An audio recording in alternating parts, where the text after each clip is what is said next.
काल 17/11/2025 रोजी आमच्या डीबी टीमचे जे अंमलदार आहेत त्यांना गोपनीय माहिती मिळाली की एक इसम आहे स्वप्नील फकीर भोई, त्याच्याकडे अग्निशस्त्र पिस्टल हे बाळगून आहे. या खात्रीशीर माहितीवरून आपली टीम त्या ठिकाणी रवाना झाली. त्यांनी स्वप्नील भोई जो आहे त्याला ताब्यात घेतलं. त्याच्या ताब्यातून ते अग्निशस्त्र पिस्टल जे आहे ते आणि 2 जिवंत राऊंड असा मुद्देमाल त्याच्या ताब्यातून जप्त करण्यात आला. त्यावरून सदर पोलीस स्टेशनमध्ये, इंदापूर पोलीस स्टेशनमध्ये गुन्हा रजिस्टर नंबर 847/25 अग्निशस्त्र अधिनियम 325 अन्वये दाखल करण्यात आला आहे. सध्या आरोपीला ताब्यात घेऊन माननीय न्यायालयासमोर हजर करण्यात आले आहे. त्याचबरोबर या गुन्ह्यामध्ये आणखी त्याचा नातेवाईक रणजित नवनाथ शिंदे याचाही सहभाग असल्याचं तपासात निष्पन्न झालेला आहे. त्यालाही आम्ही आरोपी केलेला आहे.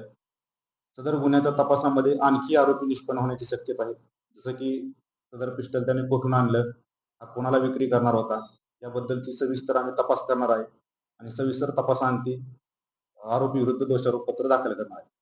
सध्या इंदापूरमध्ये इलेक्शनचा माहोल आहे, त्यामुळे अशाच पद्धतीच्या कारवाया आम्ही सातत्याने करत राहणार आहे, जेणेकरून आगामी येणारे इलेक्शन तसंच आता सध्या चालू असलेलं नगरपालिका इलेक्शनची आचारसंहिता यामध्ये कोणतेही विघ्न येणार नाही, या दृष्टीने आमचं इंदापूर पोलीस डिपार्टमेंट प्रयत्नशील राहील.